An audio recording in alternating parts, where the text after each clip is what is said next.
Troup County Schools. A place where you can learn and grow. A place where teachers care. A place where family and school come together. A place where learning matters. A place preparing students for a bright future. Whether going to college or into the workforce. Troup County Schools, preparing students for success today.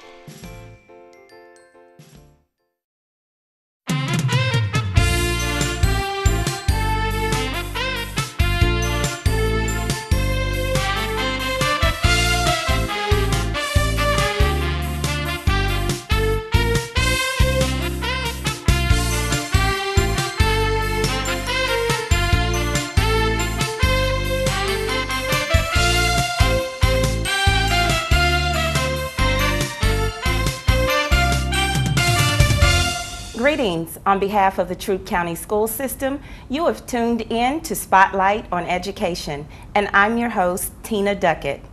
And today, joining me in the studio are teachers from Whitesville Road Elementary School, and we are so delighted to have them with us today.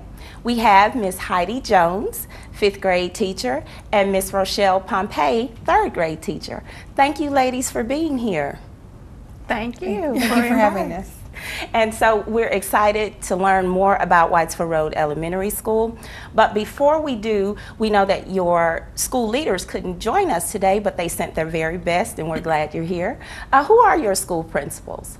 Ernest Ward is our principal, and Lynn Easterwood is our instructional specialist. Okay, and an instructional specialist is much like an assistant principal. Maybe in my day, they share the same responsibilities. Would that be safe to say? Yes, okay. Exactly.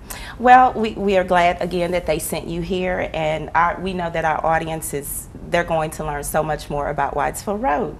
So before we go into the school, tell us the number of years and your experience in education. Well, I've been at Whitesville Road, this is my 5th year at Whitesville Road, and before that I've had years in education and years of being a stay-at-home mom and a lot of different things, so I count that I've been here in Troup County as an employee for 5 years. Okay, good. And you teach 5th grade? I teach 5th grade English Language Arts. Okay, all right. Well, I've been in education for about 13 years, 9 of those years here in Troup County School System. And I am currently teaching 3rd grade reading. Okay, now did you all teach other grade levels? I know you said 3rd grade and 5th grade. Did you teach other grade levels?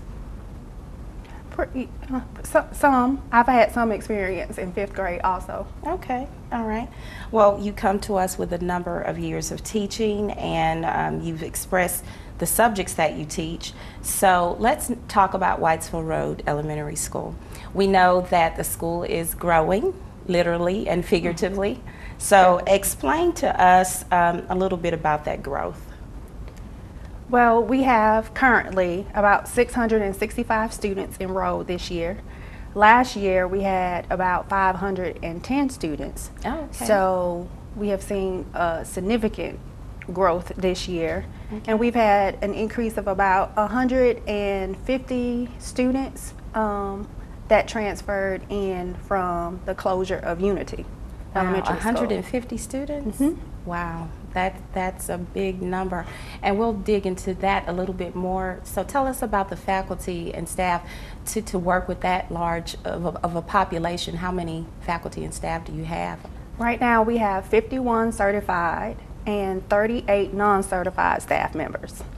Okay, so you've already given us the increase in comparison to last year, and you stated that some of the factors are due to the closure of Unity Elementary School, and we know that budget constraints, and that was one of the actions taken to address our budget constraints as a district. That wasn't something that we wanted to do, but in the scheme of things it was, I think, in the best interest maybe of the school system. It was not an easy decision. But tell us how those children are acclimating to their new schools. Well, the kids have come in and they've been just great. I think that because Miss Easterwood was moved over from Unity, that was a great step. We also inherited a good number of Unity teachers, and Kids are resilient more than we give them credit for, and I feel like we've had pretty outstanding leadership in paving the way for us to become one Whitesville Road campus, from feeling at first a little bit like we were a unity Whitesville Road campus. We've had great leadership in that direction. We made some really good opening moves towards welcoming the new kids, welcoming the new staff, and it was very helpful in the process. Okay, so tell us some of what you did, because again, I totally agree that students are children are more resilient, especially if the adults will kind of stay out of it. If you recall, I don't know, when I was growing up, if I got into it with a neighborhood friend, and as long as the parents didn't intervene, the next 5 minutes we were back playing again, right? So I guess that concept holds true with kids. It's a new environment, and it can be somewhat scary, but we know that the Whitesville Road children and staff are welcoming and warm.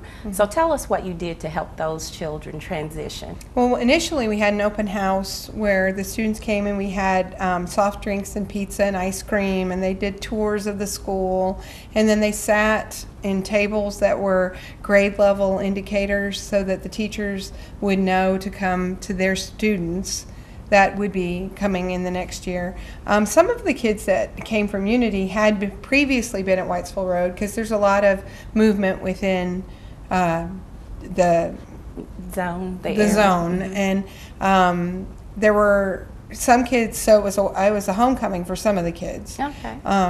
And you know, they've been very resilient. And then with the teachers, we had a luncheon, and they introduced themselves, we introduced ourselves, and then we did an activity that was really great, because we ended up basically kind of looking at education and answering questions as to, you know, in small groups, what did we think were ways that we could address the problems that are particular to our student population.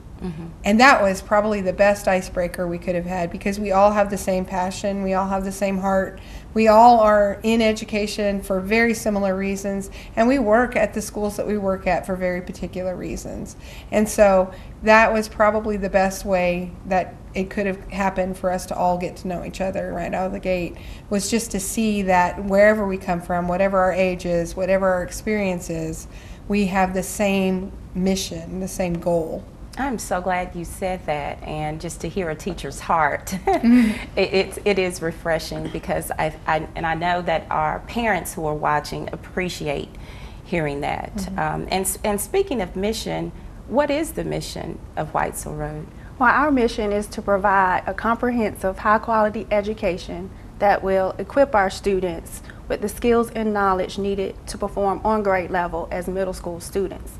So basically what that means is that each day we strive, our teachers strive every day to give our children the tools and knowledge needed for them to be successful in middle school. And that's important, because those statistics tell us early on, is that what, by age grade 3 or age 4, you start to see different indicators of whether or not a child will be successful. I can't recall that research right off, but I know that we look at grade 3 for a specific reason, because you can begin to see if a child is not on grade level, how it can affect their, have an impact on their future academically. So tell us about your school, how you're successful in meeting the mission. How are you successful in helping those children learn what they need and be prepared for middle school? Well, the one thing that we use to measure if we are meeting or if we are being successful in our mission is we look at our data. We look at our scores, how are our kids achieving. And for the 2012-2013 school year, our 5th graders met and exceeded in 3 content areas: reading, English, and math, on the CRCT at 92% or above. So that gave us a real good measure that we were sending them out ready to be successful as they moved on to middle school. our 5th grade students. That's great. And so what instructional strategies are in place to help make that happen? I believe we use many instructional strategies, but I think the one that is the most effective that we use is our early intervention program, which is also known as EIP. Okay. And what that looks like for us is it's built into our class schedules, where for kindergarten through 2nd grade they have separate intervention blocks where they work on specific skills with students, and for the upper grades 3rd through 5th we have 2 small group segments in our day, one for reading and one for math. Okay. And so using that helps us to make sure that we're meeting the students' needs and looking at those skills that they may need more support in. Okay, so it is a way for students to receive additional academic support. Exactly. And that's important, because when you're teaching, and you guys know this all too well, when you're teaching the information and you're writing at the smart boards now, not just the chalkboards, but you're using those smart boards to convey information, children are picking that up in different ways because they're all types of learners. So it's good to hear that those EIPs, I think as you put it, early intervention program is available for our students. This year I know that you have also incorporated new programs, and this helps to build on your mission. So tell us how these programs serve as incentives for students, but also promote parental engagement. Well, we've had a few new things this year. We've had a dance team that has been something we've wanted to do for a while, but this year we've got up and running, and the girls have been great. They marched in the parade, and they're going to do the halftime show at the LaGrange College basketball game coming up. So it's been really exciting for our girls. And then one of the really great things that has come on board that came to us with the Unity teachers, which was awesome, it has been the basketball and cheerleading program that we've had. We have an intramural program. It's run absolutely perfectly. It doesn't involve a huge time commitment for any of the staff, but it does involve some time commitment. So it's just one of those things that you can bring in and everybody's on board with it. The kids have been broken up into 3 different teams. They're different cheerleading squads. They play on Wednesdays. They had a few weeks of practice sessions, and then they went right into just play. So there's not like a big practice schedule.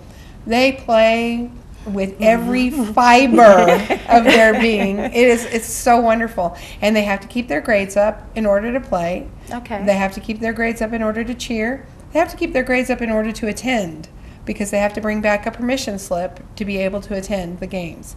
There's concessions, and the side benefit has been that many parents who don't have much opportunity in the day to come by the school can carve out that few little minutes that the game takes place, because the games are pretty short. The whole program starts immediately after school, and it's finished by 3:30 on Wednesdays. So, and they play 2 games.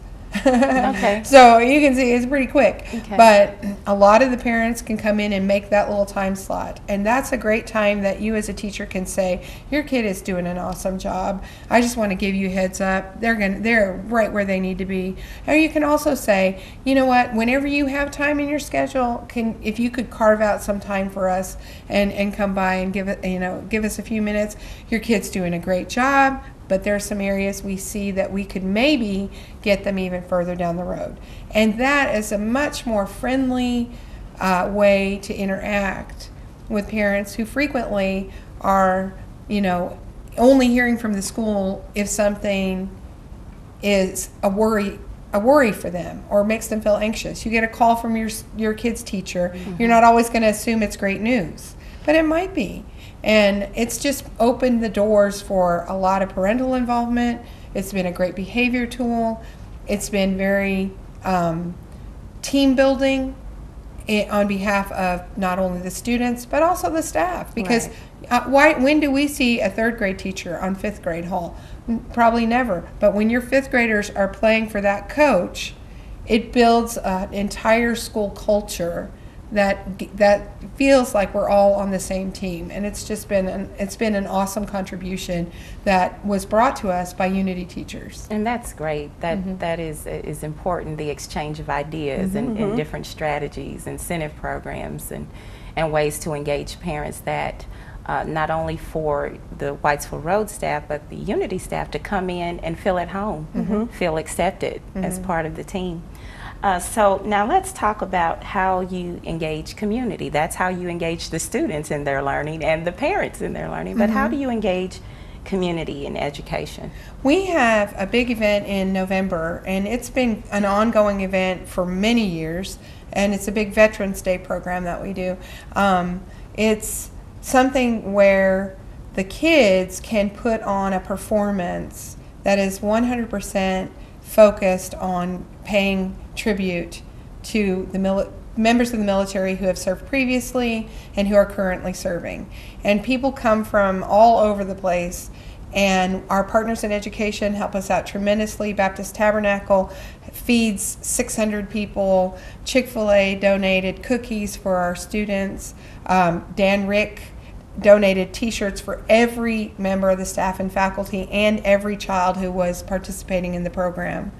And we have a large turnout, usually around 600 people. We have a parade of heroes, and that's just an awesome thing.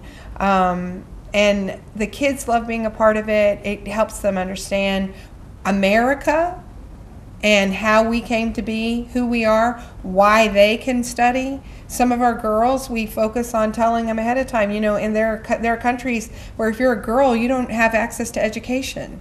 So think a veteran. And that's part of what we're doing with that. We had a great program, Real Men Read. I know a number of schools do that. And we had a fantastic turnout. I know Interface is one of our partners in education, and they sent a lot of men over. And LaGrange College sent over a lot of young men. And they came in and they go into the classrooms and they read to the kids and they talk about their favorite books and why reading is something that they've enjoyed or maybe didn't enjoy as a kid, but learned to appreciate the value of as they've gotten older. And it's a great time for kids to see men in the community who have established lives in the community to reinforce the idea that reading is something that takes you places. And education is important. And that education is important. And that's basically, you know, that's a great thing that happened. And so, you know, we have the Veterans Day and Real Men Read. And when did Real Men Read, when did that take place? It took place during our American Education Week. Okay, okay. And that was, I want to say November maybe? I think it was in November. Okay. I'm sorry, you were saying. I was going to just say, and LaGrange College also has been tremendous with our kids as far as being sort of an unofficial partner in education. They've last year they sent mentors over, young men who are on the basketball team, who mentored some of our struggling young men in 4th grade. And some of those young men took our boys and had them come to the campus and showed them the library and the dorms and had them eat in the cafeteria. And then we've had a student teacher with us this year who is a football player, star at LaGrange College. And so as 5th graders, they gave us tickets for everyone pretty much who wanted to come. And we went to every home game to support our student teacher, and he has been tremendously influential with our boys. And so it's just been a real feeling of a community effort this year with our students, and we're so appreciative of how many people are out there who are contributing in ways that really make a difference for our kids. And why is it important? We have a little bit more time, so I'm going to ask a couple of other questions. Why is it important for community to engage? If I'm a business owner and I have a business here in the community, you know, and I know education is important, but why should I engage in a school? Why should I connect with the school system? What do I get out of it as a business owner? Well, potentially a lot of future people who might shop at your store or, you know, work for you. But beyond that, I think that it really boils down to the idea of, am I my brother's keeper? And I think the answer is yes, that we are responsible for each other, whether we want to be or not. It's kind of like a family. You know, you're not always happy with your family members, but that doesn't negate that you are part of the same family. And when you're in a community like LaGrange, that is a small community, you can't go to Walmart without seeing 28 people you know. That should tell you the type of community that you're in. So you have a unique opportunity, if you're a business person here, to make a genuine difference in the lives of children. Have them see. Kids know to do better when they know to do better. Yes. So when you see someone who can relate to you, who can say, you know, I was not a great student, but it was not my passion to learn. But let me tell you what, I wanted to achieve this, so I just dug in my heels. And I mean, we have a career day where we have had people come in and say that, you know, I was not the A student, but now see where I am. And I think that sometimes visual aids like that, and real people, and a real sense of like, you know, these people exist in my community, right? Not just something I saw on Oprah, but really here in my community. It makes all the difference in the world. And that's true for anybody. I mean, think of the potential you feel that you have when somebody takes a minute to validate where you're at and give you a vision for where you can go. Exactly. And if that's true for adults, it's exponentially more true for children, because children have a greater sense of imagination and hope. Yes. So funnel that into something that will turn the community at large into a place that is a game changer, a world changer. It's a win for everybody. Exactly. Yeah, well said. Well said. Would you like to add to that, Ms. Pompey? She spoke of it very well, but I just wanted to add that it's important for our kids to see the people in their community, in their school. That is so important to them, to have that connection, to make that connection. And so I agree with everything she said. And I get it too, because if you are in the community and you're busy going about your daily activities, how do the children know they're connected to community unless community comes to them sometimes? And there's a creation, a connection, a bonding, because children already know the teacher is supposed to care. Mom and dad, grandma, aunt, whoever the guardian or parent may be, they're supposed to care. But when someone comes in from a Walmart, a Kroger, Publix, just as an example, as a partner in education, they come into a classroom and they speak to students. It's like, oh, didn't know you cared, you know? So it's a message being shared that we're all in this together. And your future matters to me because you are my future, essentially. And it's, as you said, that we are connected, we are a family, we are our brother's keepers, whether or not we ask to be. We're connected here because you pay now or you pay later, based on the condition and the future of our children. So I really appreciate you all being here today. And I know that you have some upcoming events, programs, and workshops that maybe our audience can, the viewers can attend. Would you please share that information with them at this time? Sure. Okay. Well, as Ms. Jones has said, we have our basketball games that are held on Wednesdays. We have 3 left, January 15th, the 22nd, and the 29th, and they start at 2:45. We also have a math night coming up on January 23rd at 5:30. And this math night is centered around helping our parents, giving them tips on how to help their kids in math at home. And also we will be giving away door prizes.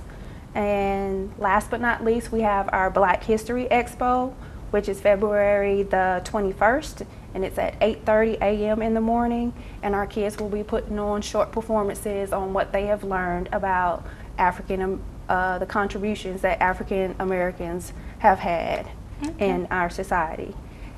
Good. Well, thank you for sharing that. Now, what about just if someone wants to contact the school and learn about Whitesville Road, who can they call? What number?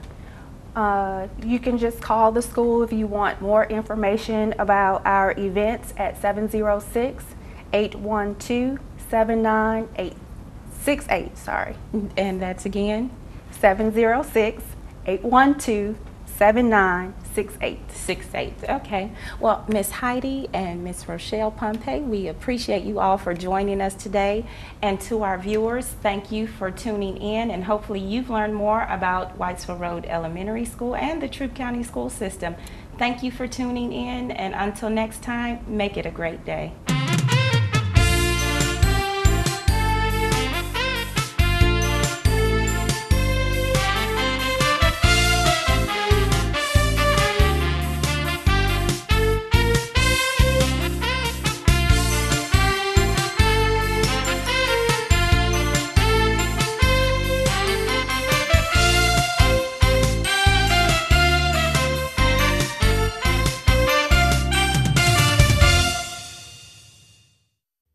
Troup County Schools.